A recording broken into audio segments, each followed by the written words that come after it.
ऐतिहासिक दस्तावेजों की इस गहन चर्चा में सभी का स्वागत है। सभी को नमस्कार। आज की चर्चा बहुत ही खास होने वाली है। बिल्कुल। आज हम आधुनिक भारत की प्रशासनिक नींव को समझने वाले हैं। हमारे सामने आज जो स्रोत और नोट्स हैं वो भारतीय संवैधानिक इतिहास के दो सबसे महत्वपूर्ण पड़ावों के बारे में हैं। हाँ, भारत सरकार अधिनियम 1919 और भारत सरकार अधिनियम 1935। सही कहा। और दोस्तों, हमारा उद्देश्य सिर्फ तारीखें याद करना नहीं है। हम ये समझेंगे कि कैसे ब्रिटिश शासन के दौरान एक के बाद एक आए संकटों ने अनजाने में ही सही हमारे वर्तमान संविधान का खाका तैयार कर दिया। मतलब ये दोनों अधिनियम कोई साधारण कानूनी दस्तावेज नहीं थे। ये भारतीयों की आज़ादी की मांग और ब्रिटिश सरकार की सत्ता बनाए रखने की कोशिश के बीच एक बहुत लंबी रस्साकशी का हिस्सा थे। रस्साकशी, ये बहुत ही सटीक शब्द है। कल्पना करें कि किसी को एक बहुत ही भव्य आलीशान हवेली विरासत में मिलती है। एक पुरानी हवेली। हाँ, और वो इंसान उस हवेली की बालकनी, उसके चौड़े आंगनों को देखकर बहुत गर्व महसूस करता है। लेकिन एक दिन अचानक उसे उस हवेली का पुराना ब्लूप्रिंट मिल जाता है। मतलब उसका असली नक्शा? एकदम सही। और वो नक्शा देखकर वो सन्न रह जाता है, क्योंकि वो नक्शा तो ठीक उन्हीं लोगों ने बनाया था जिन्होंने उसके पूर्वजों को सदियों तक तहखाने में कैद करके रखा था। अरे बाप रे, ये तो बहुत ही गहरी तुलना कर दी आपने। है ना? आधुनिक भारत के लोकतांत्रिक ढांचे की कहानी भी कुछ कुछ इसी हवेली जैसी है। हाँ, लेकिन ऐतिहासिक नजरिए से देखा जाए तो इसे हवेली की जगह एक किले के रूप में देखना ज्यादा सटीक होगा। अच्छा, किले के रूप में। बिल्कुल, एक ऐसा किला जिसे मूल रूप से इसलिए डिजाइन किया गया था ताकि कोई बाहरी व्यक्ति असली सत्ता के केंद्र तक ना पहुंच सके। बाहरी व्यक्ति मतलब भारतीय नेता? हाँ, जब हम 1919 और 1935 के इन अधिनियमों की गहराई में जाते हैं तो ये साफ हो जाता है कि ब्रिटिश साम्राज्य कोई परोपकारी संस्था नहीं था। जो हमें लोकतंत्र का उपहार दे रहा हो। सही बात है। ये एक बहुत ही डरी हुई सत्ता का प्रतिक्रियावादी कदम था। एक तरफ राष्ट्रवाद का दबाव था और दूसरी तरफ किसी भी कीमत पर नियंत्रण बनाए रखने की ब्रिटिश जिद। ये डर वाली बात बहुत दिलचस्प है। अगर इस भ्रम और डर की शुरुआत की बात करें तो हमें 1919 से थोड़ा पीछे जाना होगा। हाँ, 1909 के मॉर्ले मिंटो सुधारों की विफलता तक।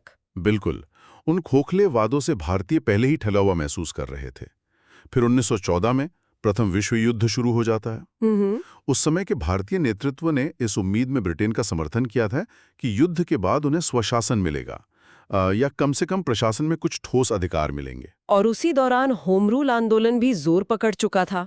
हाँ, और सबसे बड़ी बात 1916 के लखनऊ समझौते ने कांग्रेस और मुस्लिम लीग को एक साथ लाकर ब्रिटिश सरकार की रातों की नींद उड़ा दी थी। बिल्कुल। इन सब का दबाव इतना था कि अगस्त 1917 में तत्कालीन भारत सचिव लॉर्ड एडविन मॉन्टेग्यू को संसद में घोषणा करनी पड़ी।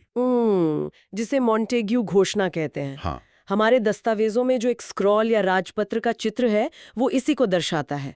मॉन्टेग्यू ने वादा किया कि प्रशासन में भारतीयों की भागीदारी धीरे धीरे बढ़ाई जाएगी। लेकिन यहाँ ये समझना जरूरी है कि मॉन्टेग्यू की वो घोषणा कोई हृदय परिवर्तन नहीं था, है ना? बिल्कुल नहीं। विश्व युद्ध ने ब्रिटेन की अर्थव्यवस्था को बुरी तरह झकझोर दिया था। वो भारत में एक नया राजनीतिक भूचाल बर्दाश्त नहीं कर सकते थे। तो मतलब उन्हें एक ऐसी व्यवस्था बनानी थी जो देखने में तो स्वशासन जैसी लगे, लेकिन असल में ताकत उनके ही हाथों में रहे। एकदम सही।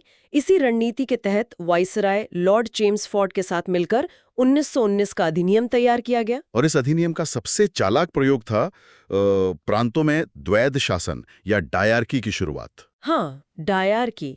हमारे नोट्स में इसे 2 स्तंभों और एक तराजू के माध्यम से बहुत अच्छे से समझाया गया है। चलिए इसे थोड़ा और खोलकर समझते हैं। ये कागज पर जितना तकनीकी लगता है ना, जमीन पर उतना ही हास्यास्पद था। हास्यास्पद? वो कैसे? मतलब इसके तहत प्रांतीय शक्तियों को 2 हिस्सों में बांट दिया गया। एक आरक्षित विषय और दूसरा हस्तांतरित विषय। आरक्षित विषयों में पुलिस, न्याय, वित्त जैसे सारे महत्वपूर्ण विभाग गवर्नर ने अपने पास रख लिए। और हस्तांतरित विषयों में शिक्षा और स्वास्थ्य जैसे जन कल्याण के विभाग भारतीय मंत्रियों को दे दिए गए। हाँ, बिल्कुल। ये तो वैसे ही है जैसे किसी को घर चलाने की जिम्मेदारी दे दी जाए। मतलब बच्चों को पढ़ाना है, सबका इलाज करवाना है, लेकिन बैंक का लॉकर किसी और के पास हो। अरे हाँ, बिना पैसे के शिक्षा और स्वास्थ्य का विकास कैसे होगा? वही तो, ये पूरी तरह से अव्यावहारिक था। और आपको पता है, ये कोई प्रशासनिक भूल नहीं थी, ये एक सोची समझी राजनीतिक चाल थी। अच्छा। हाँ, इस अवैज्ञानिक विभाजन का मुख्य उद्देश्य भारतीय मंत्रियों को बलि का बकरा बनाना था। मतलब उन्हें फेल होते हुए दिखाना। बिल्कुल।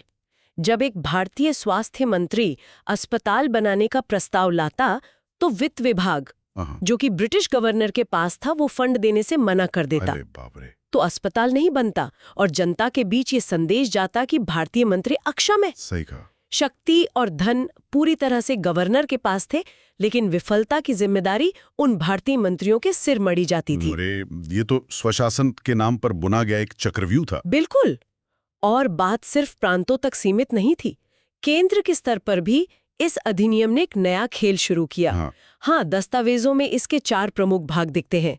पहला था केंद्र में द्विसदनीय विधायिका की शुरुआत।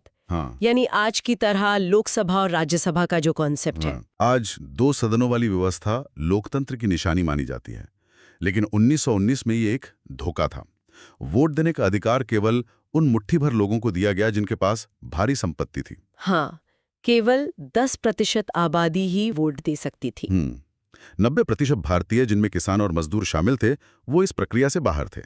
क्या ये महज एक संभ्रांतवादी क्लब बनाने की कोशिश नहीं थी? अगर हम इसे व्यापक तस्वीर से जोड़कर देखें, तो इसे संभ्रांतवादी क्लब से ज्यादा एक सुरक्षा कवच कहना उचित होगा। अंग्रेजों के लिए सुरक्षा कवच। हाँ, जब आप केवल जमींदारों और वफादार अभिजात वर्ग को वोट देने का अधिकार देते हैं, तो जो विधायिका चुनकर आती है, वो कभी ब्रिटिश साम्राज्य की जड़ों पर प्रहार नहीं करेगी। ये तो है, लेकिन इससे भी ज्यादा खतरनाक कदम जो उठाया गया, वो था सांप्रदायिक निर्वाचन का विस्तार। 1909 में उन्होंने इसे केवल मुसलमानों तक सीमित रखा था। बिल्कुल। लेकिन 1919 में इसका दायरा बढ़ाकर सिखों, भारतीय ईसाइयों और एंग्लो इंडियंस तक कर दिया गया। मतलब फूट डालो और राज करो की नीति का सबसे आक्रामक रूप, समाज को इतने टुकड़ों में बांट दो कि वो कभी एक राष्ट्र बनी ना पाए। एकदम सही। और इसके साथ ही कुछ संस्थाएं भी बनाई गईं, जैसे 1926 में लोक सेवा आयोग की स्थापना। और राजाओं को खुश रखने के लिए 1921 में नरेश मंडल का गठन। हाँ, ये सब एक मजबूत नौकरशाही और वफादार राजाओं की दीवार खड़ी करने की कोशिश थी। इसी बात पर मुझे मोतीलाल नेहरू का वो प्रसिद्ध कथन याद आता है। हमारे नोट्स में भी वो टूटे हुए पत्थरों वाले चित्र के पास लिखा है। हाँ, उन्होंने क्या कहा था? उन्होंने कहा था, ऐसा लगता है जैसे जो कुछ एक हाथ से दिया गया, उसे दूसरे हाथ से ले लिया गया। बहुत ही कड़वी सच्चाई। और उस दूसरे हाथ से ले लेने की प्रक्रिया ने जो आग लगाई, उसके परिणाम भयंकर थे। बिल्कुल। जलियांवाला बाग और रॉलेट एक्ट जैसी दुखद घटनाएं इसी असंतोष का नतीजा थी। और इसी विफलता ने एक उथल-पुथल भरे दशक की शुरुआत की।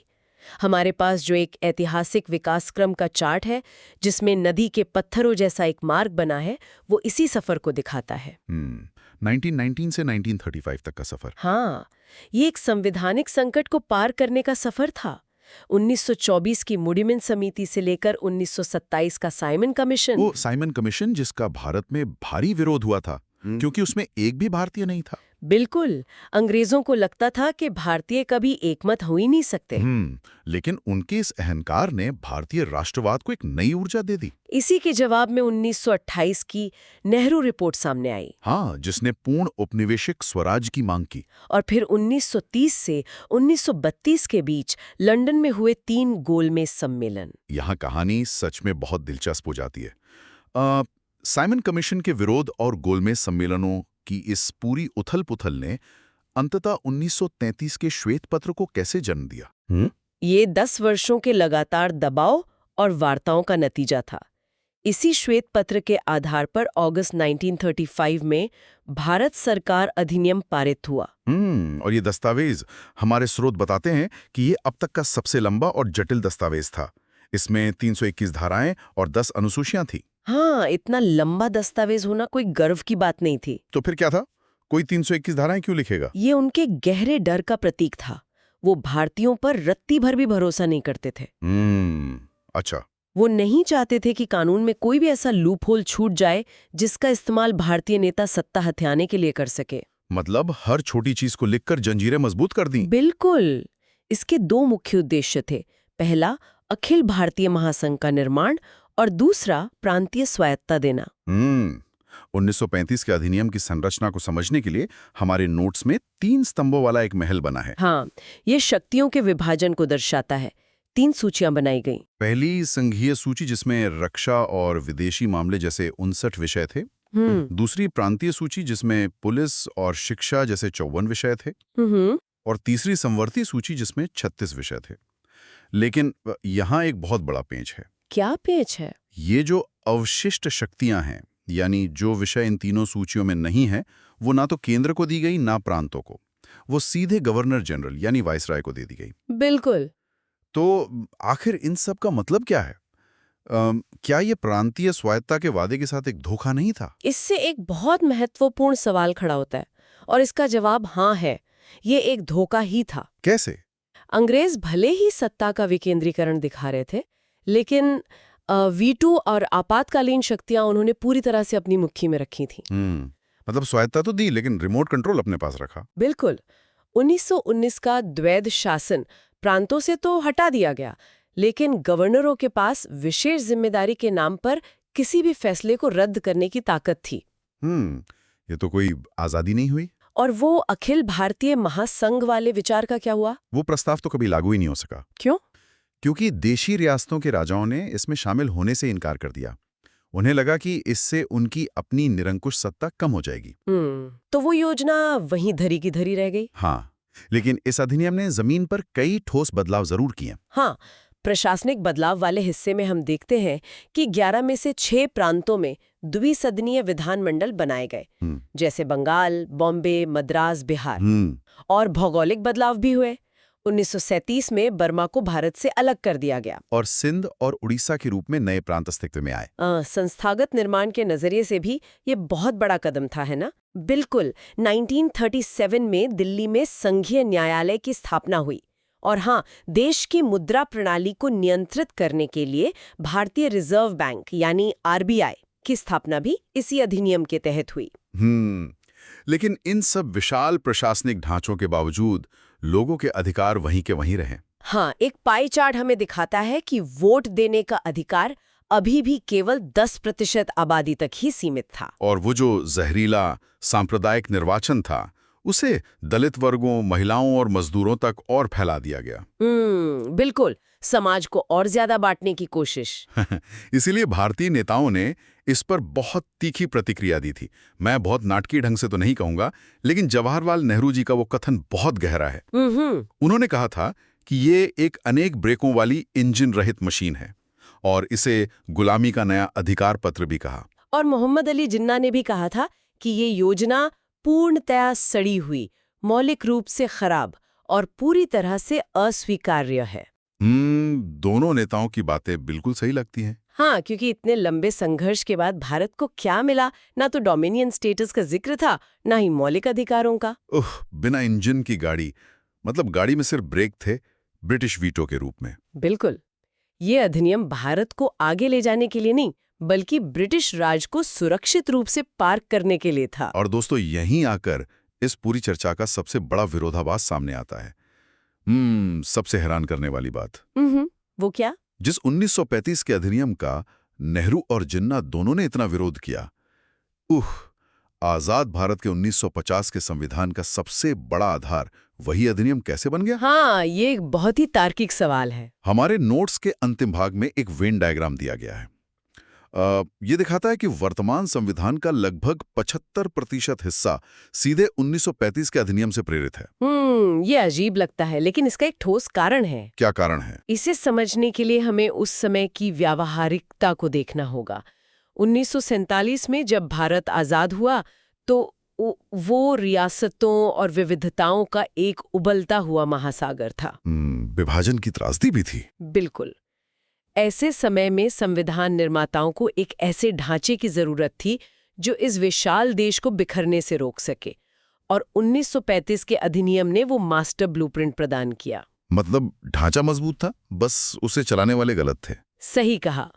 हमारे वर्तमान संविधान का जो संघीय तंत्र है, न्यायपालिका का ढांचा है, लोक सेवा आयोग और आपातकालीन उपबंध है, ये सब सीधे तौर पर 1935 के अधिनियम से लिए गए हैं। तो ये कुछ ऐसा हुआ कि हमने वो बिना इंजन वाली गाड़ी ली, उसमें से औपनिवेशिक नियंत्रण का इंजन निकालकर फेंक दिया और लोकतंत्र का नया शक्तिशाली इंजन फिट कर दिया। बिल्कुल सटीक बात कही आपने।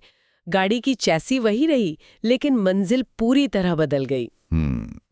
ये सच में एक अद्भुत यात्रा रही है।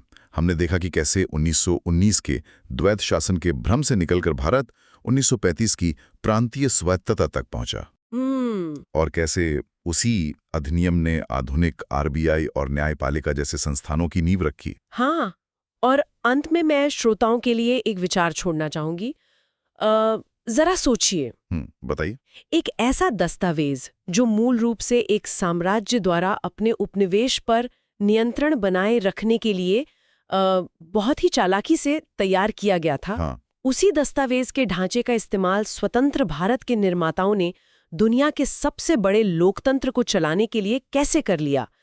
क्या ये ब्रिटिश प्रशासनिक व्यवस्था की जीत थी, या भारतीय संविधान निर्माताओं की उस ढांचे को अपने अनुकूल ढाल लेने की बुद्धिमत्ता? ओह, ये सच में सोचने पर मजबूर कर देने वाला सवाल है। एक औपनिवेशिक जंजीर को आजाद देश की रीढ़ की हड्डी बना देना कोई छोटी बात नहीं है। बिल्कुल। दोस्तों, हम आपको इसी विचार के साथ छोड़ते हैं। इतिहास केवल तारीखें नहीं है, बल्कि हमारे आज की बुनियाद है। अपनी इस वैचारिक यात्रा को इसी तरह निरंतर जारी रखें, हमेशा सकारात्मक रहें और हमेशा सीखते रहें। जय हिंद।